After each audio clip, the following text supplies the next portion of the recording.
Good afternoon, everyone. Our research proposal is the effect of sleep spindles during non-REM sleep on abstractedness. My name is Niyathi. My name is Iman. My name is Neelish. My name is Siddharth. My name is Rose. All right, we'll move on to the next slide, which is our research question. So our research question is, how does the magnitude of sleep spindles during non-rapid eye movement sleep, or NREM sleep, correlate to a 5 to 7-year-old's capability of learning and consolidating new memories that will then influence their abstractedness, which we define as creativity and imagination? We'll now go on to the background information and significance. So the sleep cycle. Well, during sleep, the human body cycles through 2 stages: non-rapid eye movement sleep, NREM sleep, and rapid eye movement sleep, REM sleep. NREM is further divided into 3 stages: N1, which is sleep onset, N2, which is light sleep, and N3, which is deep sleep. N1 is characterized by 5% of the sleep cycles, the muscles are still tense, and the eyes move in a slow motion. Here we see on the EEG alpha waves from the wakeful state turning into theta waves that happen during meditation or just falling asleep.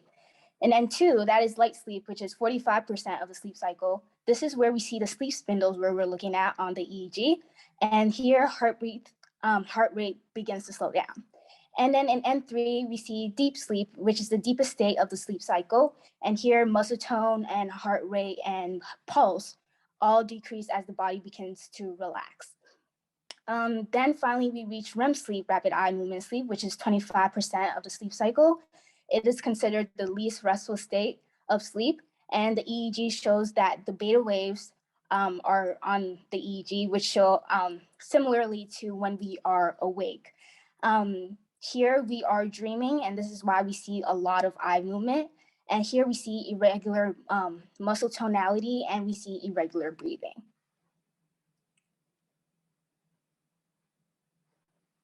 So we want to look at how non-REM sleep and how sleep spindles and non-REM sleep impact abstractedness.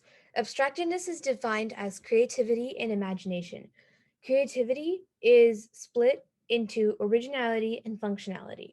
Originality refers to how unique the ideas are, whereas functionality refers to the degree to which the idea works and is useful.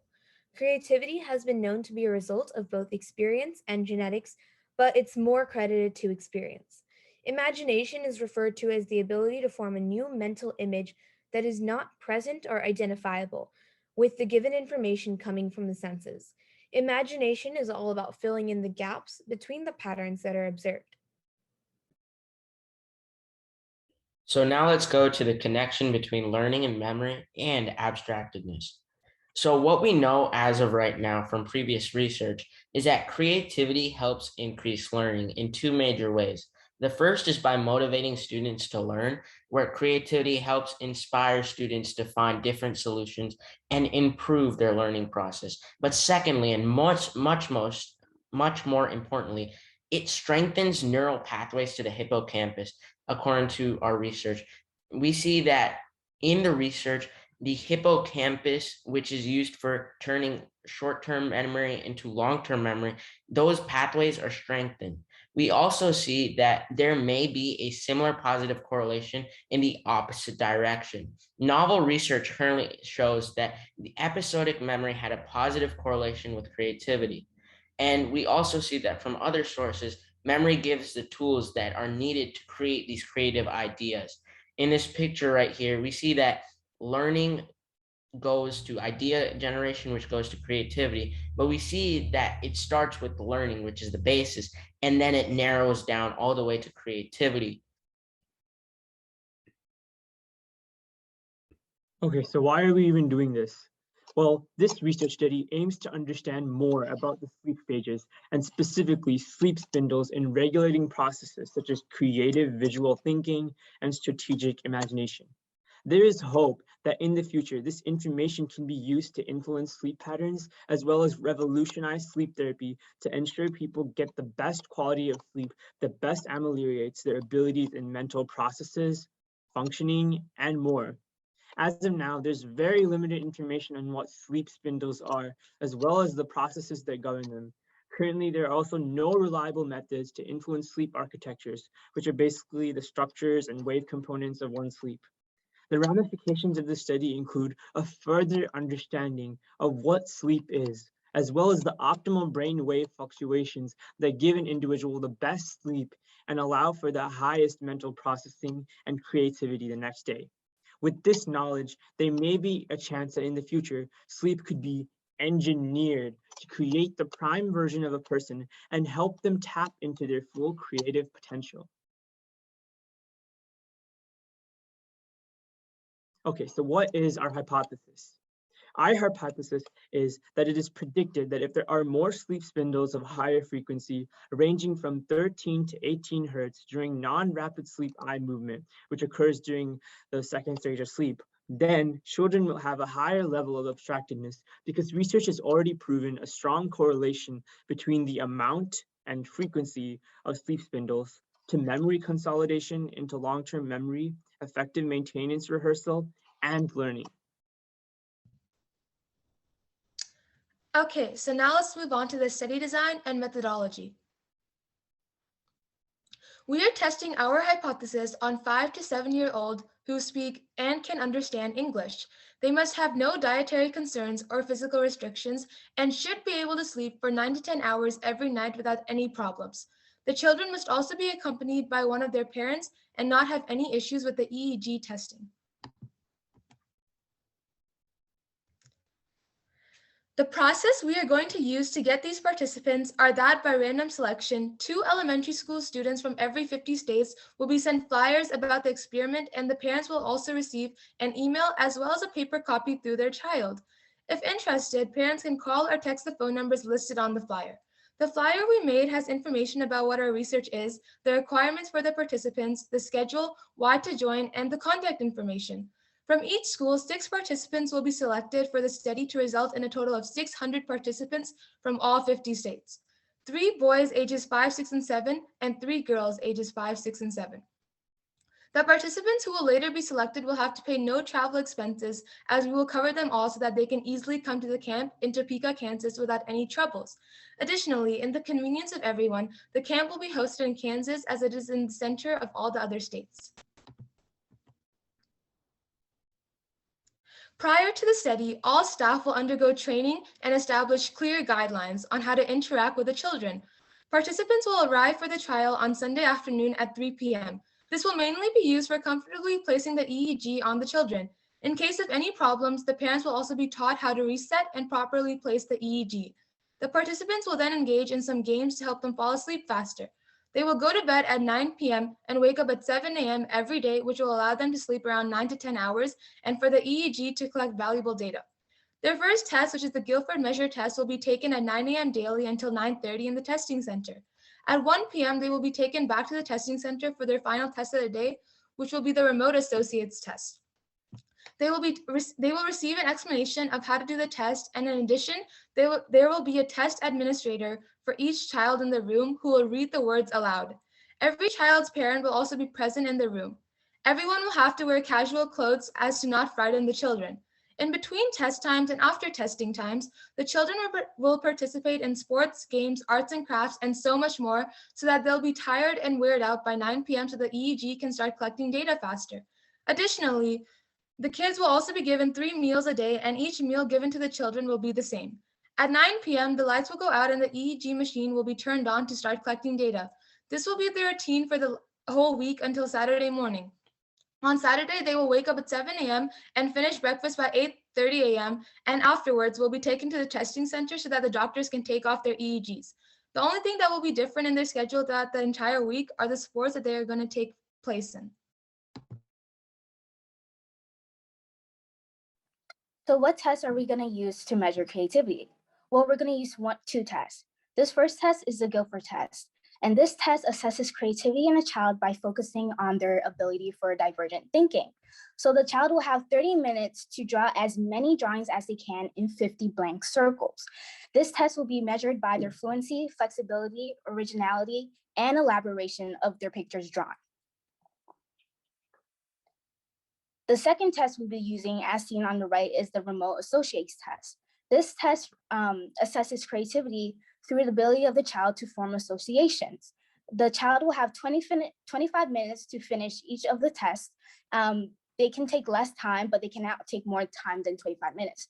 There'll be 5 sets of questions, each with 3 stimulus words and pictures. The child will have to create a 4th word that associates with 3 of those stimulus words and the pictures. The assistant scientist in the room can read out the words 3 times and no more.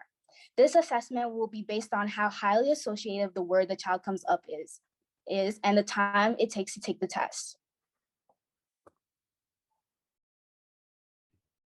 In order to identify the sleep spindles, we'll be using an electroencephalogram or EEG test. As stated, we'll start it during the night when the participants are going to sleep. And we see that by putting the electrodes, which are metal discs on wires, on the scalp and leaving it on for the night, we will be able to graphically see this on a computer program. As sleep spindles are identified by their high frequency and a high burst of that high frequency, we'll be able to find a correlation between the sleep spindles and the Guilford measure and remote associates test. That way we see what creativity is and that portion with the amount of sleep spindles and are able to make that connection. So in the following, we will discuss possible limitations as well as ethical, legal, and social considerations. Let's start with the limitations. So the sample size of the study is very optimistically calculated. On the one hand, the aim is to enable the largest possible sample. On the other hand, such a large number of participants also requires a certain amount of planning and infrastructure, which may encounter limitations at various levels. To continue, child behavior cannot be predicted. It must be anticipated that there will be dropouts, and the actual number of participants should therefore be assumed lower. Humans are biopsychosocial beings who are subjected to constant influences that cannot be prevented in the examination context. With the help of randomization, an attempt can be made to evenly distribute known and unknown confounding factors to achieve the greatest possible objectivity. The study will only be conducted on children without disabilities who are not taking medication or have known mental or physical illnesses and are categorized in terms of a binary gender understanding.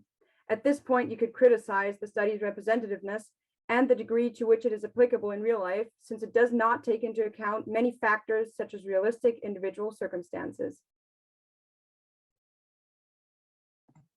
Okay, so there are a variety of social implications that result from this study. Children are the only ones being represented in this sample. So as a result, the correlation between the frequency and the quantity of the spindle waves and the level of abstractedness and creativity, it may only be applicable to younger children. The study may not be reliable when it comes to generalizing to a larger group of adults. Also, once sleep engineering becomes more practical, this information can be abused by members of the upper class. They could use it to create optimal versions of themselves with enhanced mental capabilities, leaving lower class and minority groups at a disadvantage. We must also get thoroughly reviewed by the IRB, the International Review Board, and the OHRP, the Office for Human Protection, for our research to get approved and validated, especially since we're running it on children. We must also get an FWEA, or federal-wide assurance, to get support on running these tests on human subjects. Also, the parents are the only ones that can give consent to the child participation, and they have the final say. The information that is collected from the children should not be disclosed or abused.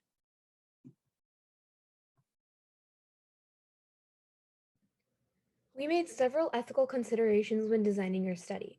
Through both an email and paper flyer, we are making sure that parents are fully informed regarding the study and can thus consent to have their children participate.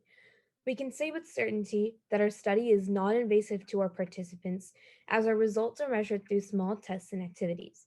Being an observational study with no treatment, there is also minimal concern about unintended or harmful side effects on the children. One potential negative concern is the fact that this week long study requires a sudden change in the children's daily routine as they are out of school for a whole week and thus miss out on social interactions and learning with peers. Another negative ethical consideration of our study, as mentioned when discussing limitations, is the lack of diversity and representation in our sample. In order to avoid any confounding variables, we asked specifically for participants who have no mental or physical conditions and are on no sort of medication, which means that our results can only truly be applicable to healthy individuals. We are uncertain as to whether a procedure might pose added risks to disabled individuals, and at this time, we are unfamiliar with the modifications we would have to make to include disabled people in our study. However, this unfortunately leads to the exclusion of people with disabilities, people with physical and mental norm deviations, as well as non binary individuals. Based on the success of this study, we might do a follow up study focused on the groups of children excluded from the original in order to counteract this structural discrimination. Conducting these follow up studies would require further discussion with specialized professionals to modify the study accordingly.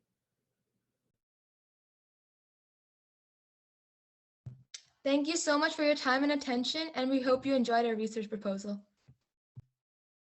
Well, so first of all, I got to say, I know Sherry's going to touch on this part, but I love the graphics. I loved the dark blue background and the fact that I actually started to feel sleepy at first. It really, it matched the theme of your presentation, and I thought that was great. I thought you all presented very professionally. You all spoke very clearly. I loved how you defined your terms and your depictions matched the definitions. So when I first read the title of the presentation, I thought, I'm not sure I know what they're talking about. And 30 seconds later, I did. So thank you for really laying that out very clearly for me. I would be interested to know, you mentioned, of course, we're only doing this study for children. And I think there's a general perception, don't know if it's been proven or not, that as we grow older, as we mature into adulthood, we lose creativity, we lose some of that imagination. We also lose sleep. Is there a connection there? Do we lose some of that creativity because as adults we have to stick to schedules and we have jobs and we have mortgages and kids and all of that stuff to worry about? Or is it because we're getting less sleep? I think it would be a really interesting way to expand that study at some point going forward. I also applaud the, as Morgan mentioned, the incredible level of detail, the flyer that you put together, the schedule that you laid out. My only concern would be the costs that would be involved in supporting a study, not only of that many children, but each one is bringing a parent, and of course you're going to have to staff all of that. So you're looking for some pretty significant grants to fund this. So all of that, though, I thought this was just a fascinating subject, and I just applaud all of you. Thank you. Perfect. Thank you so much. And Mr. DeFranco, would you like to go next? Yeah, I'll echo everything that's been said. I mean, the attention to detail, it's gone all the way down to what clothes people wear, which is something that a lot of people don't really take into consideration when they do these studies, but it's important for children. I have a question for the presenters that I guess anyone could answer. So 5 to 7 year old cohort, that's really young. And I was wondering if there was something in the literature that supported that young of a cohort. If I don't know if they can respond. Yeah, if one of our interns here wants to turn on your camera again, and then provide an answer on behalf of your group, and then we can return to feedback afterwards. I don't believe we looked at specific literature to support like 5 to 7 specifically. We just chose that age because like we were like aware that this is like at this age like they have like really high levels of creativity and imagination. So we wanted that's kind of like our main reasoning. Also, additionally, we kind of chose 5 to 7-year-olds because of the amount of time that they sleep, because we want the EEG to gather like a good amount of data. And in order for that, the kids have to go through like every phase and like spend like a good 2-3 hours in the phase. So if they sleep like 9 to 10 hours, mostly only 5 to 7-year-olds sleep that much. As you get into middle school or high school, you start sleeping way less. So we chose 5 to 7-year-olds for the amount of time that they sleep. Yeah, thanks for the answers. That's all I've got. Yeah, that makes sense. Definitely as you get older, you're going to sleep less, like Eleanor said previously. So great job. All right, perfect. And now to Miss Lovelace, would you like to comment? So I'm impressed. Beautiful slide design. Your graphics were fabulous. I really liked your choice of layout and imagery. My only minor suggestion really would be to increase the font size just a little bit when using a dark background. to help with readability. But otherwise, I appreciate we're selective with how much text you put on the slide. The information you put on the slide supported your points and your ideas, while you were still able to get some reference citations in there. So you nodded to your sources, which was fantastic. Everything just really helped to support the points without being distracting. So very well done. Your transitions were well timed. Everybody was smooth. You exuded confidence and spoke really clearly and succinctly. So well done. Perfect. Thank you. And last but not least, Dr. Giordano. Let me just mirror what everyone else has said, not least of which what Morgan has said, what Joe and Eleanor, with regard to the level of detail. The level of detail was perfect. And what I mean by that is if you are actually translating this into a proposal presentation before a group of funders, or if you want to translate this into a written proposal, it was there. That's the level of granularity, that's the level of focus necessary, particularly as regards to the safeguards for vulnerable populations, which I really want to commend you jumping on board that particular aspect of the study, recognizing when working with children as a declared vulnerable population, there are certain safeguards and caveats, and you address those not only in terms of the ethical issues that would go along with, for example, the HHS common rule, but perhaps more deeply with regard to the regulations and necessary policies and guidelines that would need to be in place to ensure not only the probity and safety of the individuals while they were in the study, but perhaps thereafter.